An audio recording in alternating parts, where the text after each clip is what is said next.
भनेपछि अहिले हामीले प्रधानमन्त्री बालन शाहको नेतृत्वमा होल संयन्त्रलाई मिशन मोडतिर लाँदैछौँ। बिजुलीको भ्याट यो पनि अतिरञ्जित ढङ्गले गएको छ। हुन त सामान्य प्रधानमन्त्रीजीले एक वाक्यमै टुङ्गाइदिइसक्नु भएको छ। लगानी गर्नु छ 85 अर्ब ऊर्जा सेक्टरमा, 30,000-35,000 मेगावाट बनाउनु छ।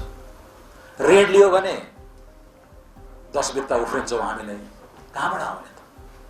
सार्वजनिक लगानी हरेक नेपालीले हाल्नु पर्यो। भौतिक मन्त्रीको खटाई, प्रधानमन्त्रीको खटाई, अर्थमन्त्रीको खटाई, सबै विभागीय मन्त्रीहरूको खटाईले एउटा सन्देश दिइरहेको छ।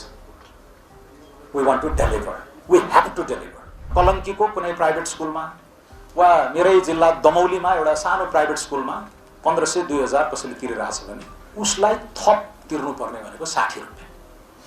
2000 उसले तिरिरहेछ, 60 रुपियाँ तिर्दियो ताकि त्यो जाजरकोटको, त्यो दैलेखको, त्यो मुगुको दलित बालबालिकाको पौष्टिक आहारमा केही उन्नति होस्।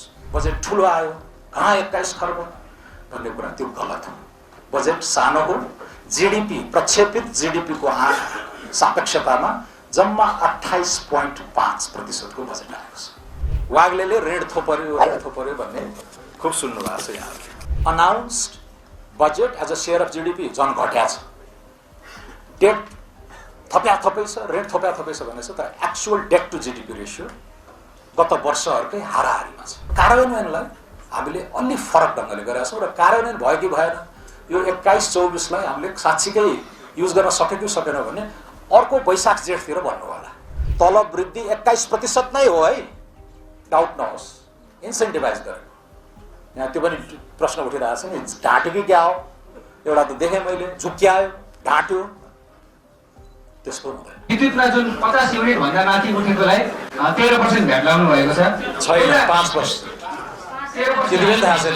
13% आछ नि भ्याट। अर्थ मन्त्रालयको सुवर्ण हलमा स्वागत गर्न पाउँदा म खुसी पनि छु। सायद पहिलो प्रेस मिट होला। यसपालि अलि डिटेलमा पनि यहाँहरूले हेर्न पाउनु भएको छ। प्रेस कभरेजहरू पनि हामीले स्क्यान गरिरहेकै छौँ र यो 1.5 दिनमा हामीलाई उपयोगी नै भएको छ। यहाँहरूले जनाउनु भएको फिडब्याकहरूलाई केही भ्रमहरू अफवाहहरू पनि छन्, त्यो आज स्पष्टसित हामीले बोल्न सक्ने अवस्थामा छौँ र त्यसले नेपाली जनताको सुसूचित हुने अधिकारलाई पनि सम्मान गर्ने नै छ। हामीलाई माया गर्ने साथीहरूले राम्रै टिप्पणी गर्नुभएको छ, त्यसले हामीलाई उत्साहित पनि बनाएको छ। अतिरिक्त माया नगर्ने साथीहरूको पनि टिप्पणीलाई हामीले सकारात्मक ढङ्गले नै लिएका छौँ। म अहिले ब्रिफली 5-10 मिनट यसो ओपनिङ स्टेटमेन्ट जस्तो दिन्छु, त्यसपछि यहाँहरूको प्रश्न लिउँला। सबै यहाँ अब गभर्नर साहब, योजनाका उपाध्यक्षज्यू, सचिवज्यूहरू, बजेट ड्राफ्टिङ टिमका साथीहरू सबैजना हुनुहुन्छ। आइआरडी, कस्टम्सका डिजी लगायत सम्पूर्ण टिम यहाँ छ। त्यसैले अलिक प्राविधिक कुराहरूमा म साथीहरूलाई पनि कल गर्छु, उहाँहरूले पनि बोल्नुहुन्छ र अन्त्यमा म तपाईँहरूको सबैलाई एउटा संश्लेषण गरेर कोर मेसेज पनि दिन चाहन्छु। अहिले ओपनिङ स्टेटमेन्टको रूपमा चाहिँ एउटा सङ्गति छ।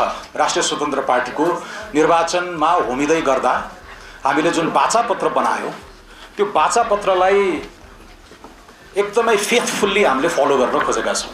र त्यो बाचापत्रको पनि एउटा यो पहिलो पाना जुन करार थियो, सोशल कन्ट्र्याक्ट भनेर, त्यसमा हामीले 5वटा विषयलाई उठाएका थियौँ। सदाचार र असल शासन, सदाचार र असल शासन भइहाल्यो। गुड गभर्नेन्सको कुराहरू यहाँहरूलाई हाम्रो पहिलो दिनदेखि नै त्यसमा लागिरहेको थाहा नै छ। आज पनि सम्माननीय प्रधानमन्त्रीज्यूले संसदमै त्यो कुरा दोहोऱ्याउनु भयो हैन। सुशासन नै हो हाम्रो प्राइमरी एम्फेसिस भनेर। दोस्रो, हामीले मध्यम वर्गीय विस्तार भनेर यो जनतामा जाँदा नै यो थिमलाई बोकेर गएको हो। तर यसमा के हो भने शिक्षा, स्वास्थ्य, वित्तीय पहुँच, एकीकृत सामाजिक सुरक्षालाई अब त्यो एउटा एकीकृत विन्डोबाट नै हेरौँ। मिडल क्लासको एक्सपेन्सन, त्यो भनेको अहिले जुन भाष्य बनाउन खोजिएको छ त्यसलाई पनि म अन्तिममा चिरौँला। निम्न आय भएका मानिसहरूलाई पनि मध्यम वर्गमा उकास्ने हो, यसलाई फराकिलो बनाउनुपर्छ। किनकि लोकतन्त्र टिकाउन पनि र विकासका परम्परागत मानकहरूलाई न्याय गर्न पनि मध्यम वर्ग सुरक्षित महसुस गर्नुपर्छ, आयका हिसाबले र गैर आयका मानकहरूका हिसाबले पनि। म आफै ह्युमन डेभलपमेन्ट इन्डेक्समा संलग्न भएको 32 वर्ष भयो। त्यसैले यो जीडीपी प्रतिको focus necessary but not sufficient भन्ने लाइनमा म 32 वर्ष भयो त्यही लाइनमा अमर्त्य सेनदेखि मेघनाथ देसाईदेखि यो एचडीआई अथवा ह्युमन डेभलपमेन्ट अवधारणाका पायोनियरहरूसँगै बसेर काम गरेको मान्छे। त्यसैले 3-4वटा त ह्युमन डेभलपमेन्ट रिपोर्टहरू मैले आफै पनि को अथर गरेको छु। भनेपछि यो इन्कम मात्र होइन नन इन्कम कुराहरूलाई पनि ध्यान दिनुपर्छ भन्ने कुराको त्यो चेत यहाँ पनि पाउनुहुन्छ र सरकारले लिएका पछिल्ला पोजिसनहरूमा पनि पाउनुहुन्छ। तेस्रो हामीले काम काम काम वर्क वर्क वर्क इम्प्लोइमेन्ट जब क्रिएसन र त्यसलाई कहाँबाट जोड्ने त इकोनोमिक ग्रोथबाट इन्क्लुसिभ इकोनोमिक ग्रोथबाट चाहिँ जब क्रिएसन हुन्छ भनेर मोटो हिसाब पनि गरेका थियौँ। अलि पछिल्लो चाहिँ लेबर फोर्स सर्वेलाई हेरेर त्यसका 21वटा सेक्टरहरूलाई घेलाएर साँच्चीकै रिफर्म गर्न सकियो र तिनीहरूलाई खुलेर आफ्नो सम्भावना अनुरूप काम गर्न दियौँ भने कति जब सिर्जना हुन्छ। इम्प्लोइमेन्ट इलास्टिसिटी अफ ग्रोथ 1% को ग्रोथ वृद्धि हुँदा कति प्रतिशतले त्यो सेक्टरमा रोजगारी सिर्जना हुन सक्छ भन्नेसम्मको एउटा रफ क्याल्कुलेसन गरेर नै हामीले 10 देखि 12 लाखको गुणस्तरीय रोजगारी सिर्जनाको कल्पना गरेका थियौँ र त्यसमा प्राथमिकताको क्षेत्रमा आईटी, कन्स्ट्रक्सन, पर्यटन, कृषि, खनिज उद्योग र सर्भिसेज ट्रेडका कुराहरू आएकै थियो। चौथो हामीले ठुलो एम्फसाइज गरेको कनेक्टिभिटी नै हो र यो भनेको भौतिक पूर्वाधार, सहरी विकास र यसपालिको सबभन्दा ठुलो बजेटरी एलोकेसन झन्डै 300 अर्ब पनि र अहिले मन्त्रालय पनि एकीकृत भएको छ त्यता भइहाल्यो। र पाँचौँमा हामीले प्रवास, तर प्रवास भनेको अन्तर्राष्ट्रिय सम्बन्धदेखि लिएर हाम्रो डायस्पोराको कम्युनिटी उनीहरूलाई कसरी जोड्ने, संवैधानिक हक अधिकार सँगसँगै लगानीमा कसरी आमन्त्रित गर्ने भन्ने विषय। सो यो विषय सँगसँगै अब यसलाई इलाबोरेट गरियो र हामी आएपछिको जुन शासकीय सुधारको कुरा, नीति तथा कार्यक्रम, बजेटका सिद्धान्त तथा प्राथमिकता यी सबैमा यो थिमकै यही धागोलाई नै उन्ने हिसाबले हामीले काम गरेका छौँ र पछिल्लो बजेट पनि त्यही श्रृङ्खलामा आएको हो भन्ने कुरा यहाँहरूलाई मैले निवेदन गर्न चाहेँ। अब धेरै ठुला सीमाहरू हुन्छ, कति कुराहरू बाहिर बोल्दाखेरि हामीले होइन अलि लिबरल भएर पनि कुरा गर्छौँ, तर यो पद ओगटिसकेपछि यो गहन जिम्मेवारी बोकिसकेपछि राजकाजका सीमाहरूबारे पनि भित्रबाट जानकारी हुन्छ नै। अब पहिलो सीमा थियो स्रोतकै सीमा थियो। अब बजेट कति ल्याउने भन्ने कुरामा अब म विषयवस्तुमा गएँ। टिप्पणीहरूमा पहिलो कुरामा यो बजेटको आकार र ऋणको विषयमा जुन व्यापक टिप्पणी भइरहेको छ त्यसलाई अलिकति पर्सपेक्टिभ दिन चाहन्छु। यसपालि हामी सरकार बनाउँदै गर्दा एउटा ठुलो अपेक्षा बजारमा हल्ला पनि थियो 25 खर्बको बजेट आउँछ रे, एउटा बेटिङ गेम नै चलिरहेको। तर बजेट आयो अन्तिममा 21 खर्बको हाराहारीमा 21-24-33। यो किन महत्त्वपूर्ण छ भने धेरैले बजेट ठुलो आयो, महत्त्वकांक्षी आयो, हुन त एउटा पुरातन रटान पनि छ हरेक बजेट। म 11 कि 12 वर्षको उमेरमा भरत बहादुर प्रधानको पहिलो बजेट सुनेको मैले पञ्चायत कालमा। त्यो चुरोट रक्सीको बिन्दु आउँदाखेरि मान्छेहरू मुसुक्क हाँस्थे, ताली पिट्थे। त्यसपछि यो पण्डितहरूको बजेट त राम्रै छ, कार्यान्वयन चाहिँ हुन्छ कि हुँदैन भन्ने यो सदाबहार टिप्पणी 40 वर्षको मैले सुनेको। सायद मैले पनि भने होला अघिल्लो जुनीमा। यसपालि पनि मैले सबै अर्थ मन्त्रालयको टिमलाई भन्थे राम्रै छ, महत्त्वकांक्षी छ, तर कार्यान्वयन हुन्छ कि हुँदैन हेर्नु पर्ला भन्ने नै त्यो सदाबहार टिप्पणी हुन्छ। तर यसपालि उहाँहरू फेल खानुभयो। बजेट त्यस्तो होइन आकारमा, र यसको पेश गर्न चाहन्छु र हजुरहरू मार्फत नेपाली जनतालाई पनि यो सुसूचित गराउनु पर्ने हुन्छ। अर्थशास्त्रमा कहिले पनि एब्सोल्युट नम्बर हेरिँदैन क्या, जहिले पनि ती नम्बरहरूलाई नर्मलाइज गर्नुपर्छ। यो भन्नको लागि जहिले पनि राखेर रेसियोमा कुरा गर्नुपर्ने हुन्छ। अब यहाँलाई म अलिकति भन्छु, म सन् 2014 आउने जाने गरेर संलग्न छु। 2014 सम्मको बजेट जम्मा 519 अर्बको हो। डाक्टर रामशरण महतले लिएर आउनु भएको। भूकम्प आएपछि हामी बिस्तारै त्यो अपवर्ड ट्राजेक्टरीमा गयौँ। 1 खर्ब त भूकम्प पुनर्निर्माणकै लागि भनेर राख्यौँ। अब दुर्भाग्यवश त्यो बढेको ट्राजेक्टरीलाई फेरि सेलाउनेतिर हामी कहिले पनि लागेनौँ। बढेको बढै भयो। त्यसपछि कोभिड अनि पुनर्निर्माणको उत्कर्ष, अनेक न्यू बहाना, नाकाबन्दी के भन्दै हाम्रो बजेटको आकार जीडीपीको तुलनामा भूकम्पपछि विगत 10-11 वर्षको यसमा यहाँहरूले विश्लेषण गरेर नेपाली जनता समक्ष यो सामग्री पस्कनु पनि होला भन्ने मेरो अपेक्षा छ। औसतमा पहिला 25 देखि 29% हुन्थ्यो भूकम्प अगाडि र वास्तविक खर्च चाहिँ त्यो 22 देखि 25% हुन्थ्यो। सो हाम्रो फुकेको र एक्चुअल कार्यान्वयन भएको ग्याप 3% बिन्दुको औसत हुन्थ्यो। भूकम्पपछि त्यो भत्कियो। हामी चाहिँ फुक्का फाल 16 खर्ब 17 खर्ब 18 खर्ब हुँदै हुँदै माथि गयौं। तर जीडीपी त्यही अनुपातमा नबढ्दाखेरि त्यो रेशियो चाहिँ एकचोटि 37% पुगेछ। फुकिएको बजेट त्यो सालको अन्तमा हुने प्रक्षेपित जीडीपी को तुलनामा 37% पुगेछ। 33 पनि हामीले देख्यौं, 35 पनि हामीले देख्यौं। ती ठूला बजेटहरू हुन्। अफ कोर्स त्यो कार्यान्वयन हुन सकेनन् किनकि त्यो सँगसँगै सारा संयन्त्रहरू गएका थिएनन्। यसपालि मेरो भित्री चाहना, यहाँ मैले अर्थ मन्त्रालयका साथीहरूलाई साथ भनेको थिएन होला, पहिलो पटक म यो भन्दैछु, मेरो भित्री चाहना त्यो भूकम्प अगाडिको ट्रेन्डमा हामी गएर सानो बजेट ल्याउनलाई मेरो चाहना थियो। तर मैले डिक्लेयर गरेको थिएन र आज मलाई गर्व छ हामीले त्यो वाञ्छित सीमाभित्र नै बजेट बनाएका छौं। त्यसैले यो जुन अहिले हल्ला छ बजेट ठूलो आयो, कहाँ 21 खर्ब भन्ने कुरा त्यो गलत हो। बजेट सानो हो। जीडीपी प्रक्षेपित जीडीपी को सापेक्षतामा जम्मा 28.5% को बजेट आएको छ। हाम्रो प्रक्षेपित जीडीपी 74-58 छ। त्यो अलिकति तल पनि हुन सक्छ, अब हु नोज माथि पनि जान सक्छ, त्यो पछिको कुरा भयो। मध्यावधि संशोधनमा हामी ती कुराहरू हेरौँला। तर आजका मितिमा यो चाहिँ 30% भन्दा माथिको ट्रेन्डलाई हामीले भत्काएर अहिले त्यही पुरानो 25 देखि राज्यको क्षमता अनुकूल हुने गरेर आकारलाई, त्यसैले बजेट ठूलो होइन, जीडीपी को सापेक्षतामा सानै बजेट आएको छ भन्ने कुरा म यहाँहरूलाई निवेदन गर्न चाहन्छु। अर्को बजारमा ठूलो चर्चा भएको ऋणको विषयमा, वाग्लेले ऋण थोपर्यो भन्ने खुब सुन्नु भएको छ यहाँहरूले। यसमा पनि मैले अस्ति राष्ट्रिय सभाको एउटा संसदीय समितिमा अलिकति व्याख्या गरेको थिएँ। डेटलाई पनि एब्सोल्युट नम्बर हेरेर हुँदैन। यो पनि जहिले पनि डेट टु जीडीपी रेशियो भन्ने त स्थापित इन्डिकेटर हो। यो आफैमा त्रुटिपूर्ण छ। फेरि डेट भनेको स्टक भयो, त्यसलाई डिभाइड गरेर छ जीडीपी जुन चाहिँ फ्लो हो, त्यो आफैमा त्रुटि छ। तर डेट टु जीडीपी सबैलाई समान हिसाबले कम्पेयर गर्यो भने एउटा तुलना गर्नको लागि मिल्ने भन्ने छ। अब अन्तर्राष्ट्रिय रूपमा यो चल्दै आएको रेशियो हो डेट टु जीडीपी रेशियो। भूकम्पभन्दा अगाडि हामी 25-26% थियौं।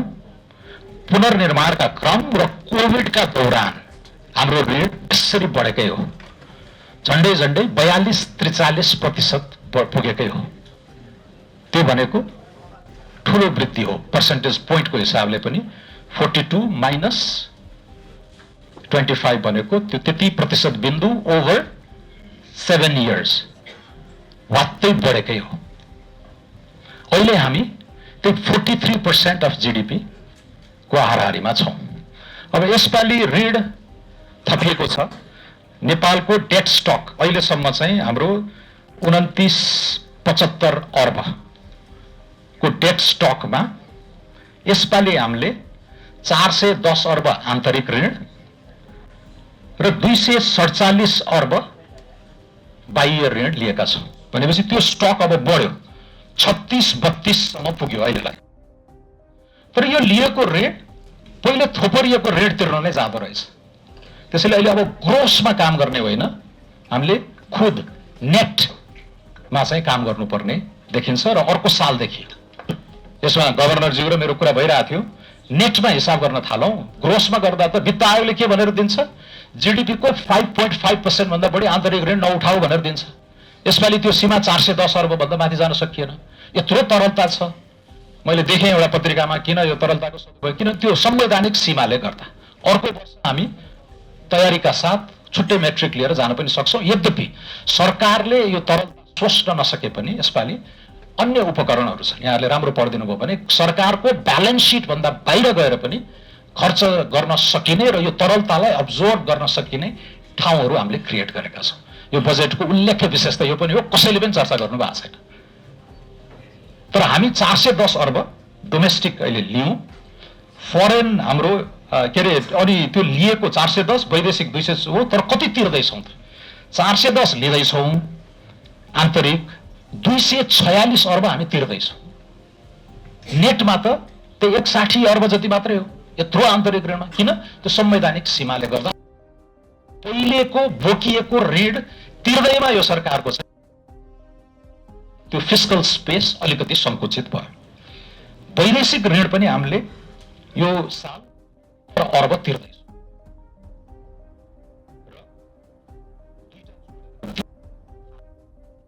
ऋण लियौँ 657, दुईटै जोडेर तिर्यौँ 318। अब त्यसपछि त्यो घटाएर गरेको टोटल डेट स्टक, त्यो जति नेट भयो त्यसलाई डेट स्टकमा, डेटको थोकमा गएर जोड्नुभयो भने यो चाहिँ धेरै नै कम हुन्छ। र त्यसमा बजेट र त्यो डेटलाई जिडिपीले डिभाइड गरेर हेर्नुभयो भने हामी, अब यो तपाईँलाई अचम्म लाग्ला, यत्रो कति 6 कि 7 खर्ब ऋण लिँदा पनि रेसियो छ नि जुन विच इज वाट म्याटर्स 43% कै हाराहारीमा हुन्छ। So debt to GDP ratio उल्लेख्य रूपले बढेको छैन। यद्यपि यसमा एउटा सानो क्याभिएट चाहिँ, जुन वैदेशिक ऋण छ हामीले लिएको यसपालि 247, यो चाहिँ 100% खर्च गर्न गाह्रो हुने। आन्तरिक हामी सबै लिन्छौँ, खर्च गर्छौँ, सजिलो छ। बाह्य ऋण चाहिँ पहिला खर्च गर्ने अनि शोध भर्ना गर्ने भाव भएर 100% वैदेशिक ऋण उपयोग भएको चाहिँ एकदमै कम चाहिँ उदाहरणहरू छन्। र त्यो हिसाब गर्ने हो भने अहिले हामी 43, जुन एउटा नोर्म छ 3-4 वर्षदेखिको, डेट टु जिडिपी रेसियो बढेको छैन। अब यो प्याराडक्स हो, ठुलो आकारको ल्यायो, 21 खर्बको ल्यायो भन्यो, announced budget as a share of GDP झन् घट्या छ, डेट थप्या छ, ऋण थप्या छ भनेछ, तर actual debt to GDP ratio सरकै हाराहारीमा छ। अन्तर्राष्ट्रिय मुद्रा कोष नेपालको डेट बर्डन अथवा डेट यो स्टेबिलिटी, सस्टेनेबिलिटी, दिगोपना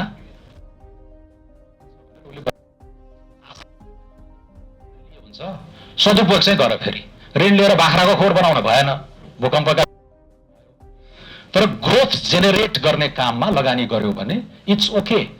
लो इन्कम कन्ट्रीहरूले 50% अफ जिडिपीसम्म गए पनि हुन्छ भन्ने आशय छ। लो इन्कमको एभरेज, हामी त लोवर मिडल इन्कम पुग्यौँ आज, र उनीहरूको संस्थाहरूको छ अब अझ हायर ब्याज दरमा पनि गरे हुन्छ भन्ने कुराहरू छन्। सो यो असाध्यै महत्त्वपूर्ण भएर मैले यति बेली विस्तार लगाएर भनेको, किनकि यो भाष्यले गाँजिरहेछ, ऋण थप्यो, ठुलो आकारको बजेट आयो, अब मुद्रास्फीति हुन्छ, नेक्स्ट। यसलाई यहाँहरूले आम जनता, नेपाली दाजुभाइ समक्ष यथार्थ पस्किदिनु हुन म विनम्र अनुरोध गर्छु। अब अर्को चाहिँ अब कार्यान्वयन हुँदैन, त्यही 40 वर्षदेखिकै कार्यान्वयन हुँदैन।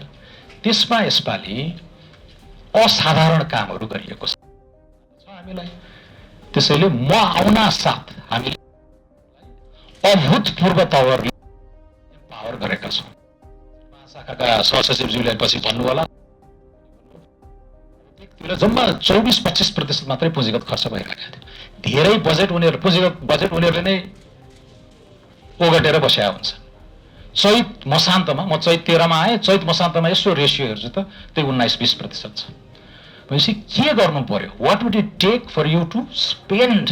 यो एलोकेट गरे पैसा त खर्च गरेन भन्दाखेरि यो रकमान्तरको कुरा, त्यो खर्च नभएको ठाउँबाट खर्च हुने ठाउँमा सार्न सक्ने अधिकार लगायतका कुराहरूलाई विनियोजन विधेयक नै यसपालि संशोधन गरेर उनीहरूलाई जेठ 16 देखि नै त्यो अख्तियारी दिएको छ। सो अब मन्त्रालयहरूले गुनासो गर्न पाएनन् कि अर्थमा अड्क्यो, अर्थले झुलायो भन्न पाएको छैन।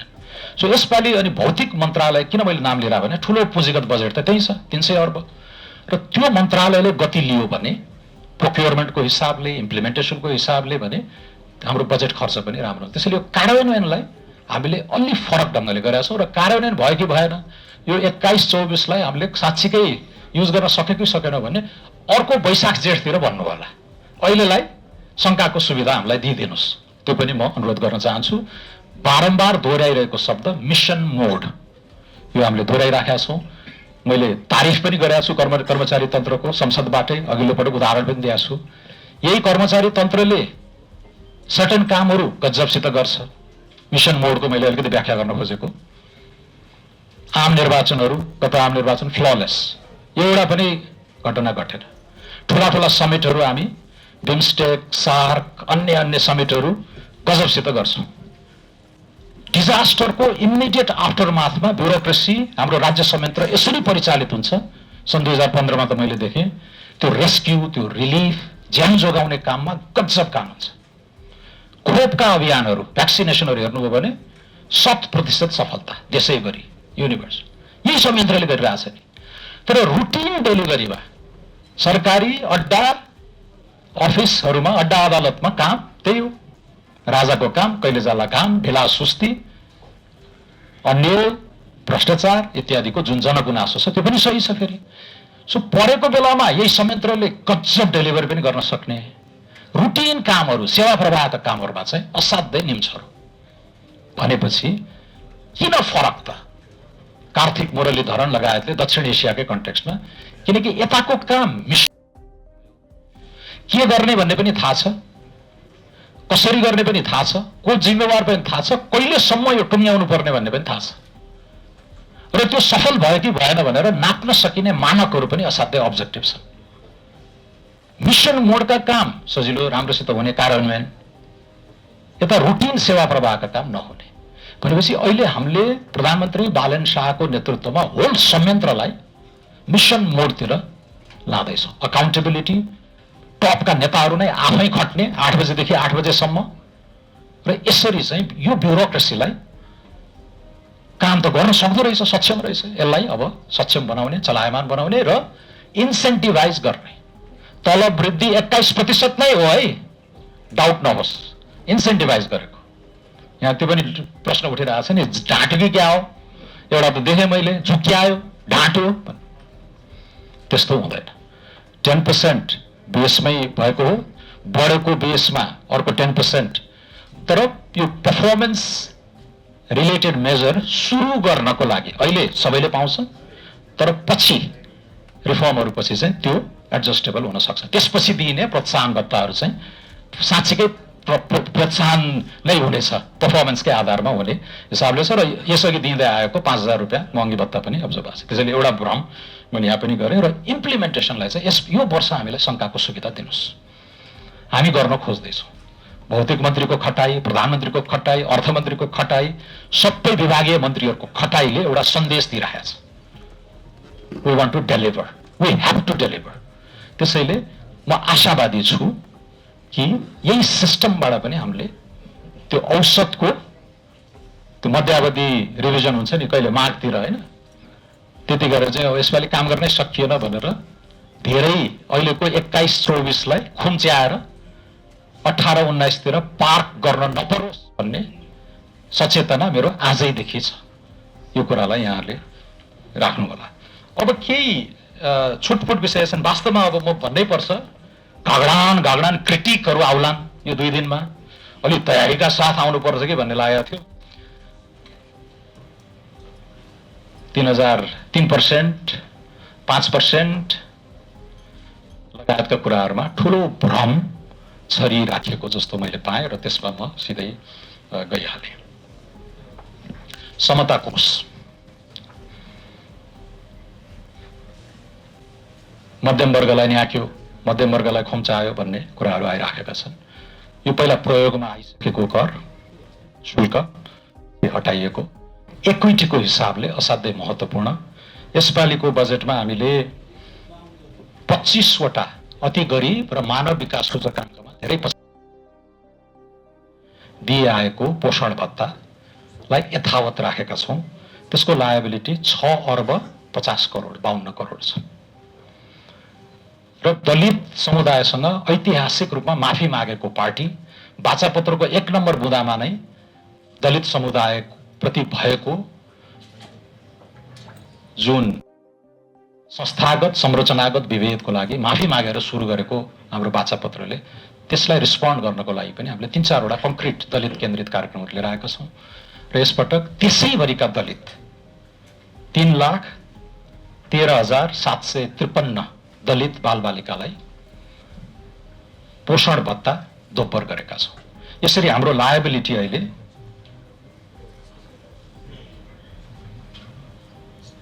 झन्डै 8 अर्ब आएको छ यो सोशल प्रोग्रामको लागि। अब हामीले के भन्यौं भने निजी स्कुलमा पढ्ने अब 2000 रुपियाँ फी तिर्ने एउटा सिम्पल स्कुल, अब महँगा पनि थाहा छ हामीलाई, 40,000 50,000, अब महँगो तिर्नेले महँगै तिर्छ, 3% भने त्यही अनुपात हुन्छ।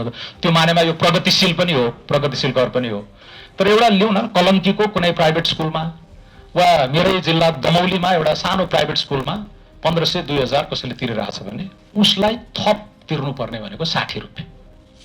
2000 उसले तिरिरहेछ, 60 रुपियाँ तिर्दियो ताकि त्यो जाजरकोटको, त्यो दैलेखको, त्यो मुगुको दलित बालबालिकाको पौष्टिक आहारमा केही उन्नति होस्।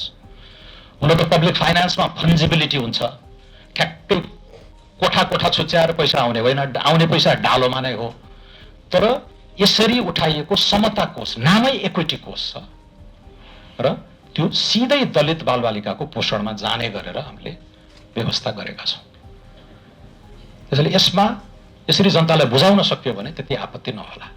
मध्यम वर्गको ढाड सेक्ने गरी कर लगायो वाग्लेले भन्दा तपाईको सानो योगदानले निजी र सामुदायिक विद्यालयको बीचको विभेद यता सुधार्नु त छँदैछ। यस्तो दिन पनि आउला कि कोही पनि निजी स्कुल नरोज्ने दिन पनि आउला।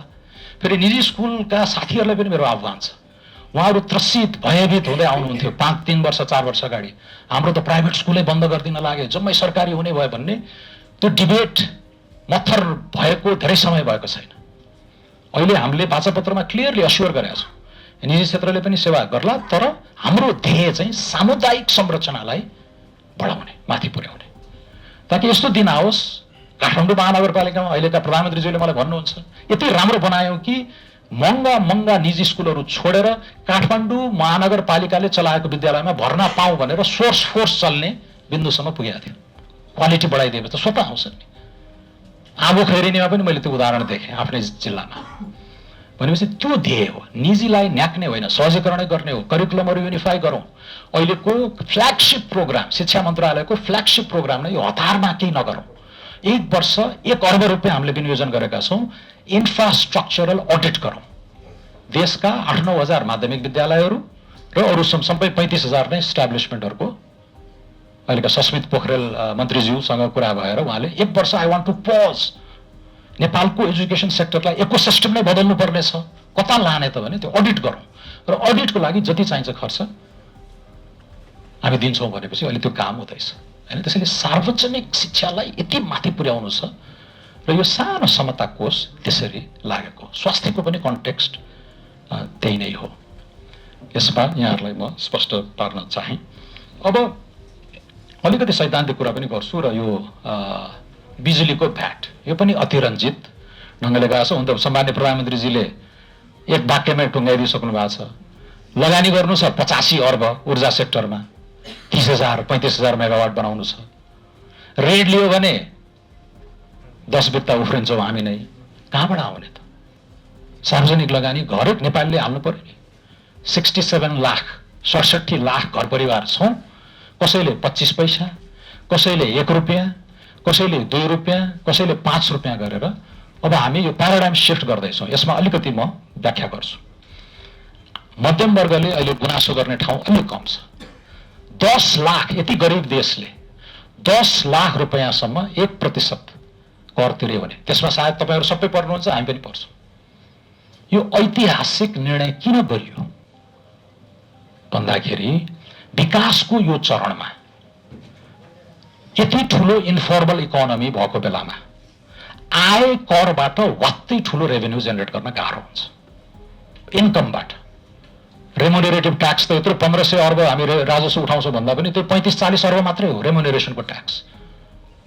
त्यसैले आयमा हामी हदैसम्मको लचिलो भइदिउँ, किन वात्तै बढाउन सकिँदैन। ओ 3 वर्ष जति मजाको ग्रोथ गर्न सक्यौँ, अर्थतन्त्रको आकार प्रति व्यक्ति आय पनि बढ्यो भने कन्जम्सनमा लगाउने, उपभोगमा लगाउने कर र आयमा लगाउने करमा त्यो ब्यालेन्सलाई फेरि पुनर्स्थापित गरौँला। र धनी मुलुक भएपछि बढी इन्कममै आश्रित हो, विकासोन्मुख मुलुकहरू चाहिँ सुरुमा कन्जम्सनमै रिलाइ गर्छन्।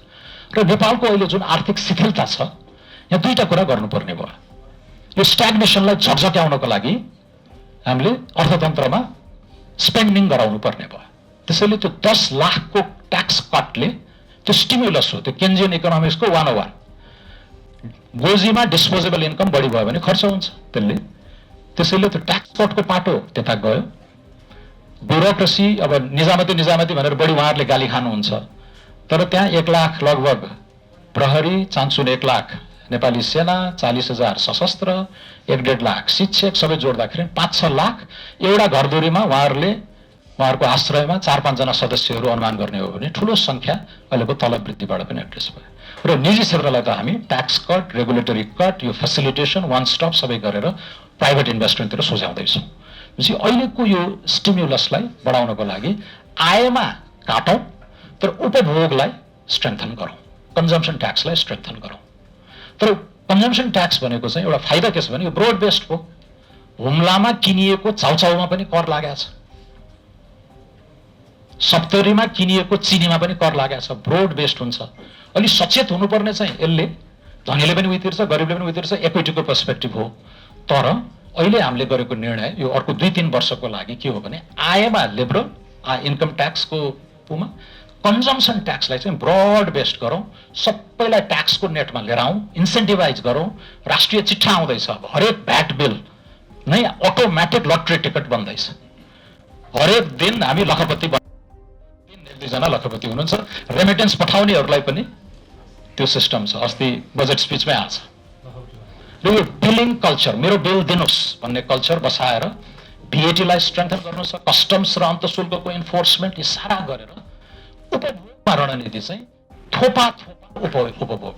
त्यही भएर कसैले 1 रुपियाँ कसैले 2 रुपियाँ गरेर सङ्कलित गरेर आयमा ठ्याक्कै घटाइयो ताकि यहाँका युवाहरूलाई देशमा अड्याउनु पनि सके। हाम्रो ध्येय प्रधानमन्त्रीज्यूको विशेष चाहना त महिनाको 1 लाख नै गरौँ त भन्ने पनि थियो, तर भ्याएन रिसोर्सले, ठुलै भुवाङ पर्ने भयो।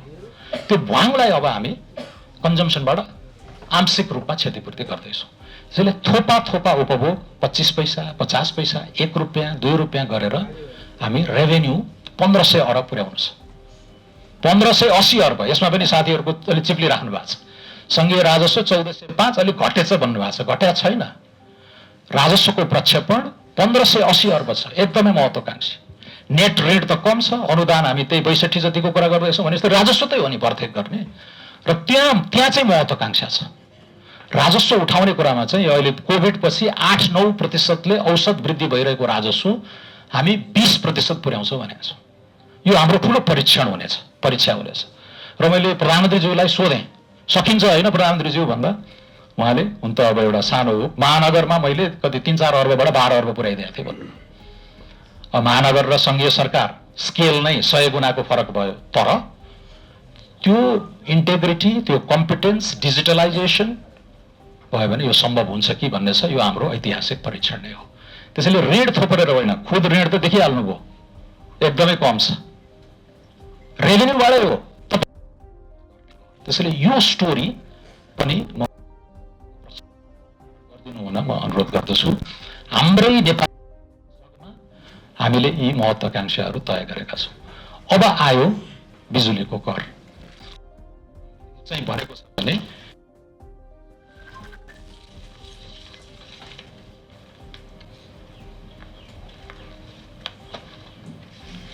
अब 20-30 युनिटसम्म त फ्री नै भइहाल्यो, 50 युनिटसम्म कर लाग्दैन।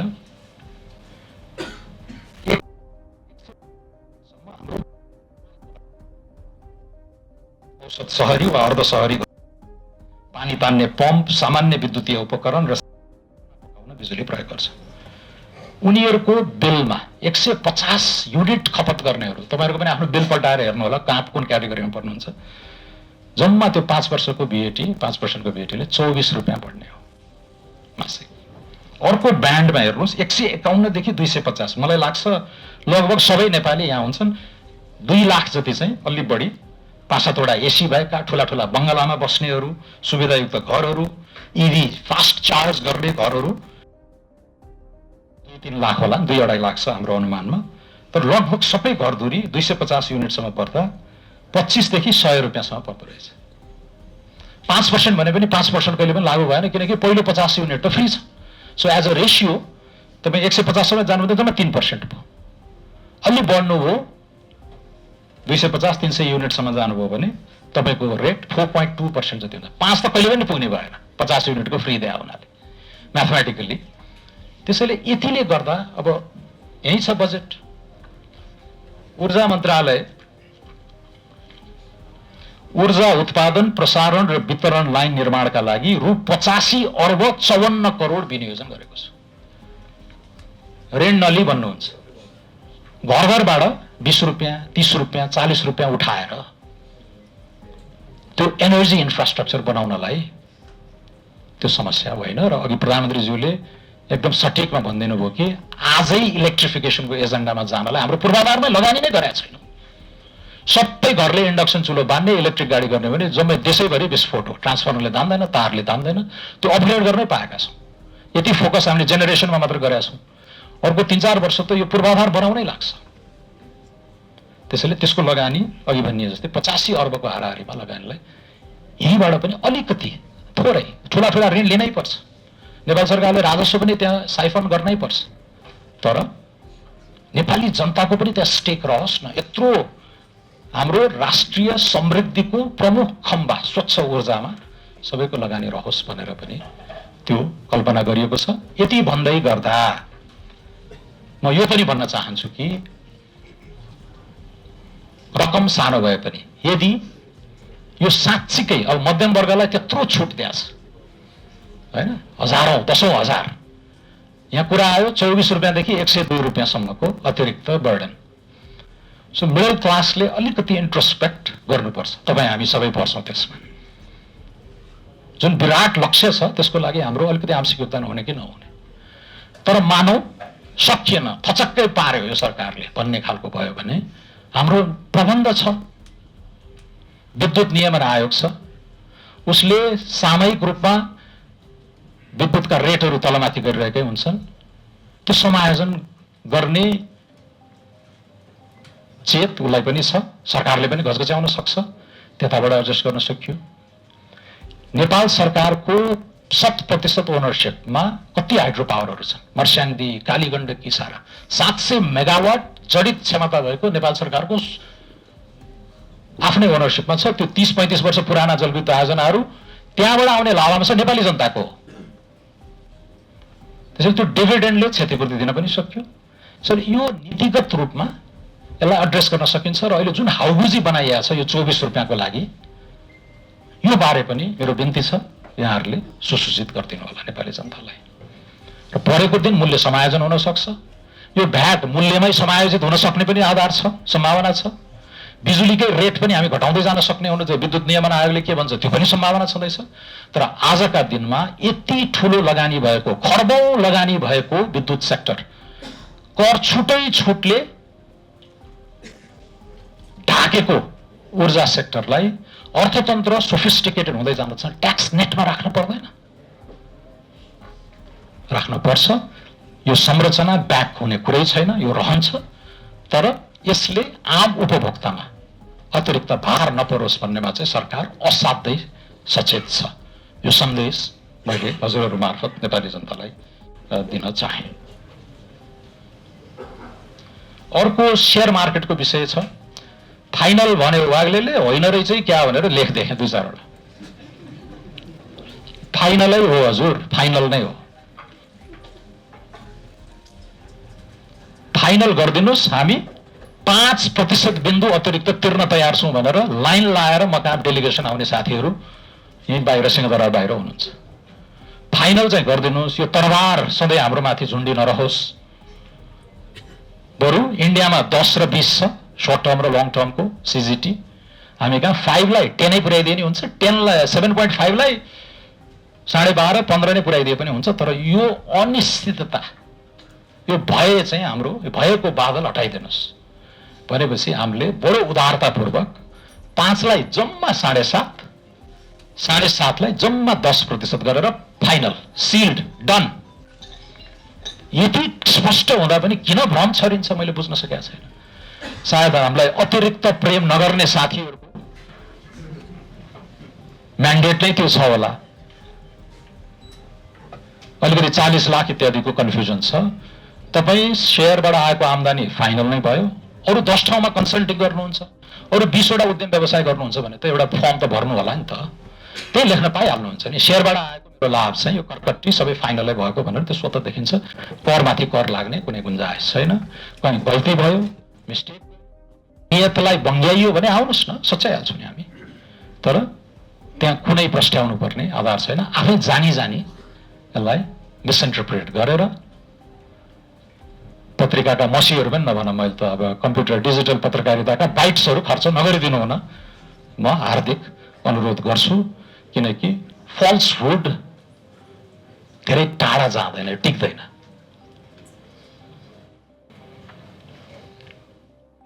अब अन्य कुराहरू छन्, यो रूपान्तरणकारी यताउता भन्ने छ। यसपालि हाम्रो अब मैले संक्षेपमा चाहिँ अर्थतन्त्रमा बिग ब्याङ, पूर्वाधारमा बिग पुश, सुशासनमा बिग हिट भनेको छु। यो बजेटको क्यारेक्टर वाचापत्रमै टेकेर यो कुराहरू गरिएका हुन्। आर्थिक सुधारका श्रृङ्खलाहरू लामा छन्, 30-35 वटा त ऐनहरू नै संशोधन गर्ने छ। हेभी लेजिस्लेटिभ एजेन्डा छ। यो आर्थिक राजकाजको जहाज मोड्ने नै हो भन्ने स्पिरिटका साथ हामी अगाडि आएका छौँ। हरेक सेक्टरमा केही न केही नयाँ कुराहरू छन्। त्यसलाई म तपाईँहरूको प्रश्न आइसकेपछि बोलाउँला। अलिकति आफ्नै कार्यक्रमहरू आएनन् त भन्ने पनि छ, त्यो गलत हो। एआई डिजिटल हामीले धेरै कुराहरू 65 पछिको यो एरा माओवादी शक्तिलाई मूल धारमा ल्याइसकेपछि का बजेटहरूको प्राथमिकता पूर्वाधार निर्माणमा भयो।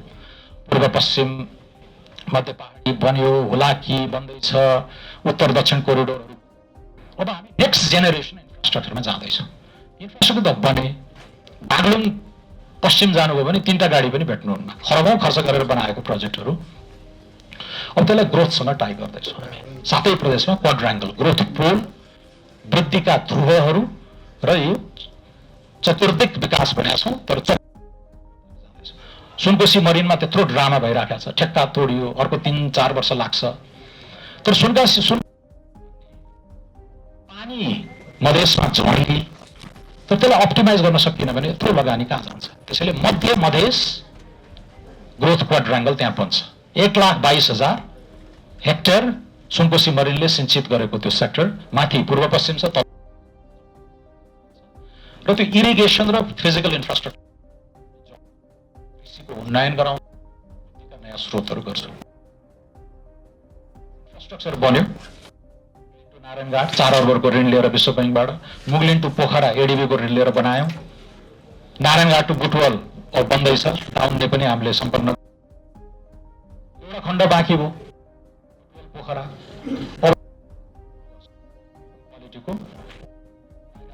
कि अहिलेकै सिद्धार्थ राजमार्गलाई वाइडन गर्ने वा टनेल छेडेर एकदम द्रुत मार्ग बनाउने। घुमी फेरि खर्चकै पैसा हो, धान्न सक्यो भने त्यो पनि बनाउँछ।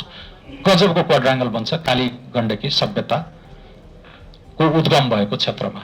Agro enterprises, clean energy, urea, green युरियादेखि लिएर होइन डाटा सेन्टरहरूको त्यो लागि पर्फेक्ट ठाउँ छ काली गण्डकी कोरिडोरको आसपास। मेरो लागि one of the most beautiful भ्यालिजहरू त्यहीँ देखेँ मैले आफै जाँदाखेरि। सो यो ग्रोथको अवधारणा सेकेन्ड जेन इन्फ्रास्ट्रक्चरमा हामी जाँदैछौँ। पश्चिम, सुदूरपश्चिम, पूर्व कोशी टप्पूदेखि कञ्चनजङ्घासम्मको अवधारणा यी सबै छन्। यो वर्ष डिटेलमा काम हुन्छ। तर यो वर्ष हाम्रो फोकस के हो? हामीलाई थोपरिएका तर हामीले पनि जायज ठानेका ठुला ठुला पूर्वाधारहरू सम्पन्न गर्ने। 11वटा रुग्ण ट्रान्समिसन लाइन यसै वर्ष सकिँदैछ। हुलाकी यसै वर्ष सकिँदैछ। यो पहिलेका दायित्वहरू हुन्। तर हाम्रो प्रायोरिटी र अहिलेका भौतिक मन्त्रीले पनि के भन्नुभएको छ भने यिनीहरूलाई अधकल्चो राखेर अनि नयाँ सुरु गर्ने, यो त गैर जिम्मेवारीको पराकाष्ठा हुन्छ। अरूले गर्यो भने पनि नेपालीकै पैसा त हो नि, नेपालीकै साधन स्रोत हो, त्यसलाई हामी सम्पन्न गरौँ भनेर अहिले हामीले बोकेका 10-12 खर्बका दायित्वहरू छन्। केही स्पेसै थिएन हामी आउँदै गर्दाखेरि, जबरजस्ती निचोरेर स्पेस निकालेको। त्यो इरिगेसन प्लान्टहरू, हाइवेजहरू, ट्रान्समिसन लाइनहरू हामी कम्प्लिट गर्छौँ। र अहिले भौतिकमा नयाँ अभ्यास पनि सुरु भएको छ। 1 वर्षको होराइजन होइन, 3 वर्षको मिडियम टर्म एक्सपेन्डिचर फ्रेमवर्कमै झन्डै 10 खर्बको प्लानिङ गरेर जाने कुरा भइराखेको छ, ताकि यो हरेक वर्ष दोहोरिने यो कर्मकाण्ड अब यो अभिशप्त हामी नहौँ भनेर त्यो गरिएको छ। त्यसैले यी कुराहरूमा म पछि पनि आएँ। फाइनली चाहिँ यो मध्यम वर्ग भन्दै यो गरिबीको इस्यु बिर्सियो कि भन्ने खालको कुराहरू छन्। यसलाई सायद म अन्तिममा भन्नु होला। यो अलिकति दार्शनिक सैद्धान्तिक जुन इकोनोमिक धार हामीले बोकेका छौँ त्यसमा पनि यो जोडिन्छ। तर एउटा कुरा चाहिँ अहिले म दिन्छु यहाँहरूले गरेर। यो अहिलेसम्मको न्यारेटिभ के हो भने गरिबी भने चाहिँ यो भत्ता बाँडेर अन्त्य गरिन्छ भन्ने यो 30 वर्षीय प्याराडाइमलाई हामीले तोड्नै खोज्या हो। नागरिकलाई स्वास्थ्य दिनु पर्यो, शिक्षा दिनु पर्यो, रोजगारी दिनु पर्यो, सिप दिनु पर्यो, उत्पादन र उद्यम मार्फत मध्यम वर्गमा उकास्न सक्यौं भने न त्यो क्लास दिगो हुन्छ। सुने एकदम मूर्धन्य पूर्व अर्थमन्त्रीहरूको पनि सुने हैन, गरिबीको त उच्चारणै गरेन भनेर। उच्चारण छ, त्यो मर्म पाना पानामा त्यो प्रतिबिम्बित छ। तर भत्ता बाँडेर भेनेजुएला बनाउने, जिम्बाब्वे बनाउने मोडेल हामीले तिरस्कार गरेकै हो। पहिला रोटीको आकार बढ्नु पर्यो, अनि सम्मानजनक वितरणमा हामी जान्छौँ। सानो रोटीको लुछाचुँडीले यो राजनीतिक विकृति निम्ति आएको हो। मेरो बजेट पारिदिनुस् है, मेरो जिल्लामा यो है भन्ने विकृति कहाँबाट आयो? सानो रोटी भएर न हो। मिसिङ जीडीपी को मैले अवधारणा धेरै अगाडि लिएर आएको थिएँ। 48-50 कै रफ्तारमा वृद्धि भएको भए आज हामी 150 खर्बको अर्थतन्त्र, त्यसको एटलिस्ट 30% वा अप टु 30% हिसाब गर्नुभयो भने पनि 45 खर्बको बजेट ल्याउँथ्यौं नि, 21 खर्बको होइन नि। त्यसैले अन्ततोगत्वा इकोनोमिक अपर्च्युनिटिजहरू ग्रोथ नभइकन रोजगारी पनि सिर्जना हुँदैन र 10 वटामा नयाँ 9 वटा रोजगारी सिर्जना गर्ने निजी क्षेत्र, आज निजी क्षेत्र यति खुसी भएर बसेको छ, यति उत्साहित भएर बसेको छ, उसले कल्पनै गरेका छैन कहाँबाट बर्सियो यो बजार। त्यसैले यो कुरा पनि यहाँहरूलाई मैले बिन्ती गरेँ। के कारण नेपालीहरू गरिबीमा फस्छन् इत्यादि भन्ने कुरा चाहिँ यहाँहरूले पनि बुझिदिनु होला। सक्सहरू आउँछन् गरिबीको, त्यो एकदमै भल्नरेबल रेखाबाट हैन, वेदर बिग्रेला, स्वास्थ्य घरमूलीको स्वास्थ्य बिग्रेला, ऊ गरिबीमा जान्छ। ती कुराहरूमा हामीले 1 रुपैयाँ पनि कटौती गरेका छैन। अहिले गरिबीको दुहाई दिइरहेका साथीहरूले जे कार्यक्रम ल्याउनु हो, मूलत भत्ता बाँड्ने नै कार्यक्रम ल्याउनु भएको थियो, त्यो सबै यथावत छ। त्यसमा हामीले थपेका छौँ, किनकि ओल्ड एज भन्दा पनि यङ ब्रेनमा लगानी गर्नुपर्छ भनेर अहिले 8 अर्ब छुट्याइएको छ, कन्टिन्युटी दिइएको छ, ल्याइएको राम्रो कामलाई, र त्यसलाई अझ समृद्ध बनाइएको छ। पछि त्यो इन्टरजेनेरेसनल न्यायको हिसाबले पनि चाइल्डमा त जति लगानी गरे पनि हुन्छ न्युट्रिसन वाइज। हाम्रो एलोकेसन त्यसरी नै सोचिँदै जान्छ। अर्को 5औं बजेट आउँदै गर्दा चिल्ड्रेनमा हाम्रो फोकस हुनेछ। अलिअलि वृद्धहरूलाई सक्नुहुन्छ भने त्याग्नुहोस् भनेर आह्वान पनि गरियो। भत्ता काट्ने दुस्साहस गरिएन। एउटा डिग्निफाइड, एउटा सिनियर सिटिजनको स्वाभिमानको कुरा पनि आउँछ। तर त्यो सक्सहरू के गर्ने त? इन्स्योरेन्सको स्किम स्वास्थ्य बिमामा बढाइएको छ, 10-12 अर्बबाट 15-16 अर्ब बनाइएको छ। किसानको घरमा पुग्ने मलमा मूल्य वृद्धि पनि भयो, 27-28 अर्बबाट 32-33 अर्ब छ। विथ ओपन क्रेडिट लाइन पर्यो भने 45-46 अर्ब पनि हामी जान सक्छौँ भनेर अस्योर गराइएको छ। सिंचाइमा फोकस छ, युवाको उद्यम, रोजगारी, स्टार्टअप, इनोभेसनमा यति धेरै कार्यक्रमहरू लिएर आएको छ। र त्यो अगाडि 30 वटा बुँदा छन् नि रिफर्मका, त्यो एकचोटि दोहोऱ्याएर हेरिदिनु होला। त्यो कोल्टो फेर्नै खोजेको हो, जहाज मोड्नै खोजे हो। तर त्यसपछि आउने विनियोजनको पाटो चाहिँ हाम्रो अलिकति हातखुट्टा बाँधिएको थियो। अगाडिको नीतिगत सुधारमा चाहिँ पैसा धेरै पर्दैन थियो, विनियोजन धेरै गर्न पर्दैन थियो। सिग्नलिङ गरिदिँदा पनि इकोनोमी घट्छ। मैले सुने केही मूर्धन्य व्यक्तिहरूको अर्को कुरा, यो 20 खर्ब खर्च गरेर 7% को आर्थिक वृद्धि हुन्छ। त्यो भ्रमबाट पनि हामी देशलाई निकाल्न चाहन्छौँ। 20 खर्बले सहजीकरण मात्रै गर्ने हो, अर्थतन्त्र त झन्डै 70 खर्बको छ। यो सारा नीतिगत कुराहरूमा हामीले एक्सर्साइज गर्दै गर्दा 70 खर्बको अर्थतन्त्र हाम्रो अर्जुन दृष्टिमा थियो। यो 20 खर्ब होइन। 20 खर्बले त त्यो 70 खर्बलाई उद्वेलित गर्ने गरेर, त्यसैले यो भ्रम पनि केही राजनीतिक नेताहरूले राखेको मैले पाएँ, त्यस्तो होइन। 20 खर्बले अलिकति इनपुट दिइदिने हो, प्राइभेट सेक्टरलाई क्राउड इन गर्ला, उसले बनाइदिएको बाटोमा, उसले बनाइदिएको बिजुलीले, उसले दिएको शान्ति सुरक्षाले, उसले गरेको न्याय निरूपणले गर्दाखेरि प्राइभेट सेक्टरको कन्फिडेन्स बढेर प्राइभेट इन्भेस्टमेन्ट बढ्ला। तर अर्जुन दृष्टि भनेको 70 खर्बलाई 100 खर्ब हुँदै 150 खर्ब पुर्याउने हो अर्को 7 वर्षभित्र। र त्यसको लागि सरकारले गरेको लगानी त्यो ठुलो बृहत आर्थिक विस्तारको सहायक बनोस् भन्ने मात्रै हो। राज्य आफैले गर्ने मोडल त हामीले बोकेका छैनौँ। स्टेट हुनुपर्छ, रेगुलेटरी स्टेट हुनुपर्छ, कन्ट्र्याक्ट इन्फोर्स गर्नुपर्छ। तर निजी क्षेत्र स्वस्थ प्रतिस्पर्धाको जगमा ऊ बत्तिएर अगाडि जानुपर्छ। र त्यसलाई हामीले वेलकम गर्ने हो। यो मोडलका हिसाबले चाहिँ हामी अगाडि छौँ। अब अरू केही आयो भने पछि म कुराहरू राखौँला। अब के प्रश्नोत्तरतिर जाउँ? कन्जम्सन ट्याक्स को कुरा मैले अघि नै बेली विस्तार लगाइसकेका छु, किन ल्याइयो, यसको के हो भन्ने कुराहरू। कृषि युवा लक्षित कुराहरू धेरै नै आएका छन्, बजेटमा पढिदिनु होला।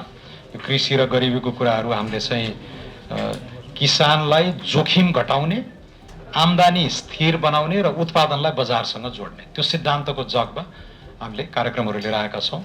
र जहिले पनि साना किसान, अब अलिअलि कृषि र पशु बिमा, सानातिना सिँचाइ भनेर भन्यो, तर त्यो फड्को मार्ने खालको साँच्चीकै कमर्सियल हिसाबले जानको लागि चाहिँ हामीले कहिले पनि उत्प्रेरित गरेनौँ।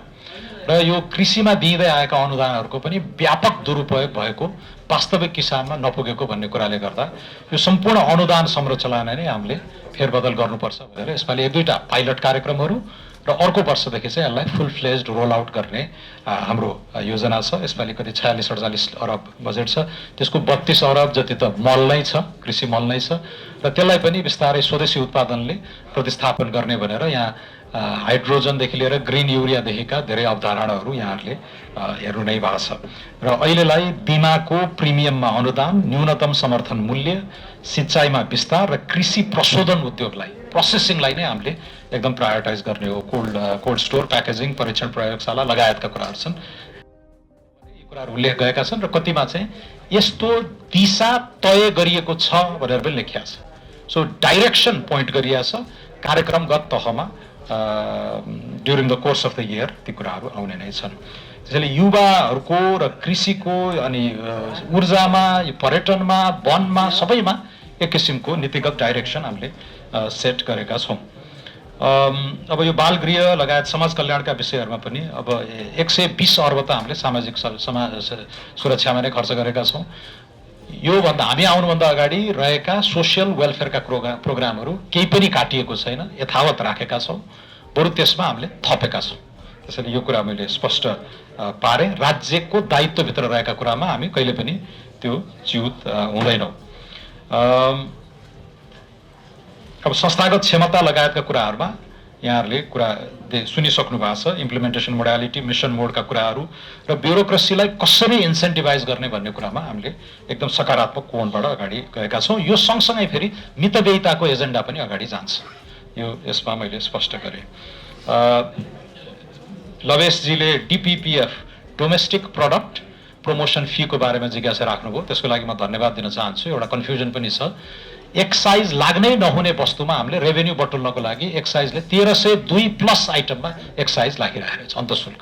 किन भन्दाखेरि ड्युटी चलाउन नमिल्ने, तर त्यही गएर रेभेन्यू त उठाउनु पर्यो भनेर थोपरिराखेको रहेछ। यसपालि हामीले कन्फिडेन्टली साफ्टाको नेगेटिभ लिस्ट, एक्सेप्सन लिस्ट पनि रिभ्यू गर्छौँ हामी पर्यो भनेर हामीले गरेका सम्पूर्ण द्विपक्षीय, बहुपक्षीय व्यापारिक नीतिहरूको पनि पुनरावलोकन गर्दै बोल्डली के भन्यो भने एक्साइज खारेज गरौँ। 300 जति हामीले खारेजै गरेका छौँ। बरु स्वदेशी उत्पादनलाई जुन प्रवर्धन गरिनुपर्छ र एउटा विकृति पनि थियो, नीतिगत विकृति, कि इन्टरमिडिएट वस्तु र मटेरियलमा फिनिस्ड गुड भन्दा बढी ट्यारिफ लागिरहेकोलाई पनि हामीले एकै खेपमा सच्याएका छौँ। यो ठुलो इन्डस्ट्रियल डिस्टोर्सन थियो, त्यसलाई हामीले सच्याएका छौँ। यो पत्रकार साथीहरूले टिप्नु नै भएको छैन, यो अलिकति एनालाइज गरिदिनु होला। 3%मा बढी बोल्नु भएको छ। हामीले झन्डै 250वटा प्रोडक्टलाई एक्साइज खारेज गरेर नेपालका सम्भावना भएका टायल होला, प्लाइवुड होला, जुत्ता होला, पेन्ट होला, सिएनआईसँग कन्सल्ट गरेर, उद्यम व्यवसाय च्याप्टरहरूसँग कन्सल्ट गरेर भ्यालु एडिसन बढी भएका अलिकति अल्पकालीन संरक्षण प्रदान गरेको खण्डमा फस्टाउन सक्ने उद्योगहरूलाई यसपालि डोमेस्टिक प्रडक्ट प्रमोसन फी लगाएका छौँ, एक्साइजलाई रिप्लेस गरेर। त्यस्तै इभी, इलेक्ट्रिकसँग सम्बन्धितलाई स्वच्छ ऊर्जा लगानी शुल्क भनेर भनेका छौँ। पछि 8-10 वर्षपछि त्यो ब्याट्री कसरी डिस्पोज गर्ने हो, प्लास्टिकको कन्टेन्ट हाई छ। अहिले चार्जिङ पनि डर्टी फ्युलबाट हुन्छ, सिजनल्ली केही समय आयातित बिजुलीबाट हुन्छ लगायतका, र देशैभरि चार्जिङ स्टेसनहरू बनाउनु पर्यो भनेर पनि केही एक्साइजलाई चाहिँ रेलेभेन्ट वस्तुहरूमा CIIF लगाएका छौँ। त्यसैले यी कुराहरू भयो। क्रस बोर्डर इलिगल ट्रेडमा त तपाईँले पछिल्लो 1 महिना 1.5 महिनाको हेर्नुभयो भने एकदमै फरकको छ। बोर्डरका टाउन्सहरू एक्साइटेड छन्, खुसी छन्, अन्ततोगत्व हामीलाई संरक्षण प्राप्त भयो भन्ने कुरा। तर यो इलिगल ट्रेडलाई कर्डमा अझै धेरै काम गर्नुपर्ने हुन्छ, त्यसमा हामी एकदमै सिरियस नै छौँ। क्यापिटल स्पेन्डिङ लगायतका तपाईँले राम्रो प्रश्न गर्नुभयो।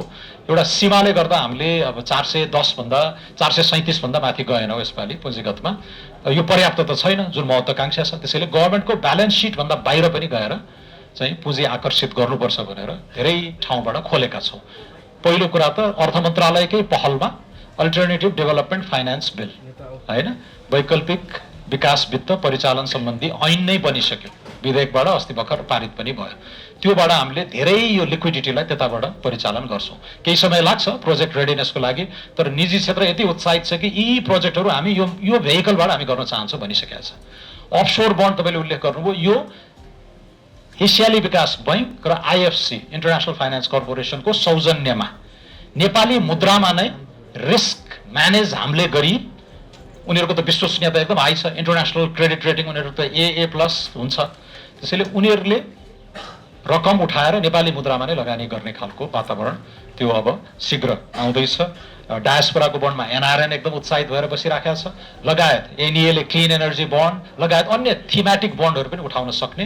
र मैले अघि पनि इङ्गित गरेँ, धेरै ठुलो रकम अहिले 5.5% को सीमाले हाम्रा पहिलेका दायित्वहरूले गर्दा त्यो लिक्विडिटी सोसेर ल्याएर हामीले खर्च गर्न सकेनौँ। नेक्स्ट इयरलाई हामी त्यो ठाउँ राख्छौँ होला होइन, तर सरकारले अब्जर्भ गर्न अहिले भएकै रकम पनि फेरि खर्च गरेर देखाउने चुनौती छँदैछ। अहिले पुँजीगत खर्च गत वर्षको 407 अर्बमा हामीले बल्ल बल्ल 1 खर्ब कटाएका छौँ। त्यो 50% जति मात्रै हुन सक्ने आकलन पनि छ। तर अर्को वर्ष यो परिदृश्य फेरियोस् भन्ने चाहना छ। तर गभर्मेन्ट सँगसँगै गभर्मेन्टभन्दा बाहिरका यी कोषहरूबाट पनि दीर्घकालीन रिस्क बेयर गरेर इन्फ्रास्ट्रक्चरमा लगानी गर्ने भन्ने हो। उदयपुरलाई बाली बनाउने त्यो भिजन छ, कोशी टप्पु हुँदै चतरा हुँदै माथि कञ्चनजङ्घासम्म पुर्याउने। यसमा यसपालि डिटेल्ड स्टडी हुन्छ र यसलाई आंशिक रूपमा प्राइभेट क्यापिटल नै इन्भाइट गर्ने हो, तर आधारभूत पूर्वाधार चाहिँ नेपाल सरकारले नै गर्छ। त्यो प्रोजेक्टको रूपमा चाहिँ नेक्स्ट इयर आउँछ। स्वास्थ्य कर, शिक्षा करहरूको बारेमा मैले यथेष्ट जवाब दिइसकेँ। एआईका कुराहरू, सभरेन एआईमा चाहिँ ठ्याक्कै के हो भन्दा जिल्ला तोकेर वडाई तोकेर मैले भनिदिएको छु। काठमाडौँको शिवचट्टारमा सभरेन एआई कम्प्युट फ्याक्ट्री बन्दैछ। हामी सुरुमै हजारौँ प्रोसेसिङ युनिटहरू, एआई प्रोसेसिङ युनिटहरू खरिद गर्दैछौँ। त्यसले 10,000 युवा उद्यमीहरूलाई कम्प्युट पावर, एआई को कम्प्युट पावरसम्म पहुँच दिँदैछ र यसमा हामीले छलाङ्गै मार्दैछौँ। यसमा पनि तपाईँहरू 3%मा भुल्या हुनाले त्यति यथेष्ट यता कभर गर्न पाउनु भएको छैन। र विश्वस्तरीय नेपाली शोधकर्ताहरू, प्राध्यापकहरू जो एआईमा लिडिङ रिसर्चर सबै काठमाडौँ आएर उनीहरूलाई फेलोसिप दिएर हामीले त्यो काम पनि गराउँदैछौँ। र फ्युज मेसिन्स जस्तो नेपाली कम्पनी जो न्युयोर्कको न्यासड्याकमा गएर लिस्टेड भएको छ, एआईको फिल्डमा एकदमै अग्रणी भूमिका खेलिराख्नुभएका कोलम्बिया विश्वविद्यालयका प्राध्यापक समीर मास्के लगायतले यसमा एकदमै पुश गर्नुभएको छ। सिलिकन भ्यालीदेखि वाल स्ट्रिटदेखि यो ठुलो छलाङ हो र आज हाम्रो डिजिटल फिनटेक लगायतको यो सम्पूर्ण कम्युनिटी एकदमै एक्साइटेड छ र त्यसमा हामीले उदारताका साथ लगानी गर्दैछौँ। किनकि निजी भन्दा पनि सुरुवाती चाहिँ सभरेन सार्वभौम एआई कम्प्युट छ, त डाटाका इस्युहरू छन्, सुरक्षाका इस्युजहरू छन्, राज्यले नै गर्नुपर्छ भनेर थालनी हामीबाटै हुन्छ।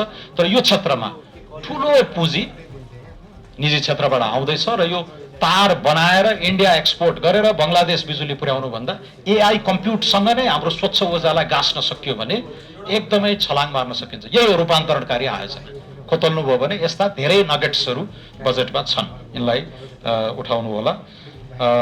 मिडल क्लासको क्लासिकल डेफिनेसनहरू छन्।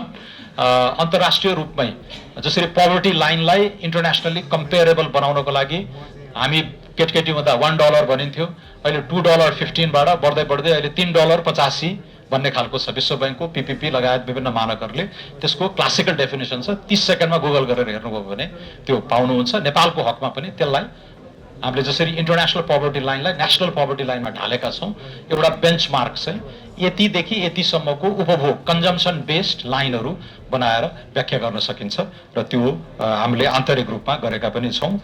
सिद्धार्थ मार्ग मा यसमा नेगोसिएसन चलिरहेको छ।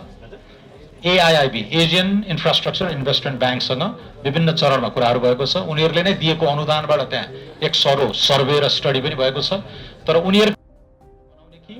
उनीहरू लगायत एउटा कन्सोर्टियमबाट बनाउने कि नेपाल सरकार एक्लैले आँट्ने, यो लगानीको मोडालिटीमा चाहिँ तय भएको छैन। तर यो बन्छ र हाम्रै कार्यकालमा यो बनाएर देखाउनु पर्नेछ। अहिलेको ठ्याक्कै तात्कालिक रोजाइ चाहिँ भएको सिद्धार्थ राजमार्गलाई चौडा गर्ने हो कि आबुखैरेनीदेखि पोखराको जस्तो शैलीमा, कि अर्कै दूरी स्वाट्ठै घटाउने टनलहरू लिएर आएर पुराना बजारहरूलाई पनि केही हदसम्म समेट्ने, तर दूरी घट्ने र स्पिड गति बढ्ने गरेर त्यो चतुर्भुज बनाउनको लागि चाहिँ कसरी जाने भन्नेमा छलफल चलिरहेको छ। यो अगाडि बढ्छ नै। उद्योगलाई यो भ्याट रिफन्ड हुने, क्रेडिट पाउने हुनाले यो इस्यु नै रहेन। अन्तिम उपभोक्ताले मात्रै 5 भने पनि 5 पक्दैन, किनकि 50 युनिट फ्री भयो हुनाले 5% भने पनि तपाईँ 150 हो भने त 3% हुन्छ त्यो पनि हैन। त्यसैले त्यो रेसियो चाहिँ बढ्दै गयो भने अलिकति माथि जाने हो। तर 5 कहिले पनि नाग्दैन गणितीय हिसाबले। त्यति मैले क्लियर गरेँ। अब यो मिडल क्लास र यो साना तथा लघु उद्यम व्यवसायहरूलाई अभूतपूर्व छुट दिएको छ। योभन्दा अगाडि हैन कम्पनी खोलेका, तिर्न नसकेका, यो सबैलाई हामीले निर्धारण गरिएको कर तिर र 1% प्रोसेसिङ फी जस्तो एडमिनिस्ट्रेटिभ कस्ट छ त्यो पनि तिर सांकेतिक रूपले सब राफसाफ। अब नयाँ सुरुवात गर। हामीले 10,000 उद्यमी व्यवसायहरू नागरिकलाई दुःख दिइरहेका रहेछौँ। कुनै कर प्रशासनको असावधानीले, कुनै करदाताको अज्ञानताले, दुवै तर्फबाट भएका गल्तीहरू, कोभिडका बेलाहरू, कोही कम्पनी खोलेर दुबईतिर जानुभयो, फर्केर आउँदा यहाँ लायबिलिटीहरू थपेर सबै हामी क्लियर गर्दैछौँ। त्यो रेजुभिनेसन एन्टरप्रेन्योर्स, स्मल एन्ड मिडल एन्टरप्राइजका उद्यमीहरूलाई, लघु उद्यमीहरूलाई हामीले राम्रोसँग एम्पावर गर्दैछौँ। त्यो पनि यो बजेटको एउटा डिस्टिङटिभ फिचर हो जुन बारे पत्र पत्रिकामा त्यति आएको छैन। यस्तो खालको यो उदार नीति जसले तङ्ग्रिएर अब फेरि सुरु गर, न्यू स्टार्ट भनेर हामीले अवसर दिएका छौँ। सभरेन वेल्थ लगायतका कुराहरूमा छ। बहु दर होइन, यो अन्तर्राष्ट्रिय अभ्यास अनुसार रिड्युस्ड दरमा भ्याट लगाइएको हो। इलेक्ट्रिसिटी योभन्दा माथि जाँदैन। तपाईहरूले अब एकदम राजपत्रमै प्रकाशित भएर बहुदरमा लागू गरिएको भन्ने कुरा आएको छैन। त्यसलाई हामी राम्रो समय लिएर हाम्रो प्रशासनिक क्षमताले त्यो भ्याउँछ कि भ्याउँदैन, र धेरै विज्ञहरूले पनि के सुझाइराख्नु भएको छ भने अहिले बहुदरमा जाँदा डिस्टोर्सन हुन्छ। तपाईहरू 2-4 वर्ष काम गर्दा यो नहाउला, तर पछि पोलिसी करप्सन यसैबाट आउँछ। माथि उपल्लो दरमा हुनुपर्ने वस्तु तल ल्याउनलाई दबाव हुन्छ, लबिङ हुन्छ, यसले चाहिँ डिस्टोर्ट गर्छ। सकिन्छ भने सिंगल रेटमै कामहरू गरौँ भन्ने छ। तर यो केही सेन्सिटिभ वस्तुहरूमा गाह्रो हुँदो रहेछ। जिरोमा राखौँ, यत्रो ट्याक्सेबल सेक्टर हो, अब 13मा लिएर पुर्याउँ अन्याय हुन्छ। यहाँ 3-4% मात्र यत्रो ह्यू एन्ड क्राई छ। 15-13-15मा पुर्याउनु त भएन भनेपछि यो एउटा कम्प्रोमाइज हो। जिरोमा राख्न नसकिने, 13 पुर्याउन नसकिनेहरूलाई असाध्यै सेन्सिटिभ वस्तु अपवादकाले पनि 1, 2, 3 सम्मलाई चाहिँ अहिले हामीले रिड्युस्ड VAT भनेर गरेका छौँ। फर्मल्ली हामी बहुदरमा गएका छैनौँ र प्रपर अध्ययन बिना हामी त्यहाँ जाँदैनौँ पनि। AMC लगायतका कुराहरूमा यहाँ कुराहरू आइसकेका छन्। ल मैले लगभग सबै कुराको चाहिँ अब कुन चाहिँको त्यस यो क्याबिनेटमा पनि उठेको छ र यसपालि बजेटमा पनि हामीले उल्लेखै गरेका छौँ। बजेट स्पिचमै छ। बजेट स्पिचमा उल्लेख गरिएको कुरा त्यसले चाहिँ त्यो कार्यान्वयनमा जान्छ। त्यो हस्, धेरै धेरै धन्यवाद यहाँहरूलाई।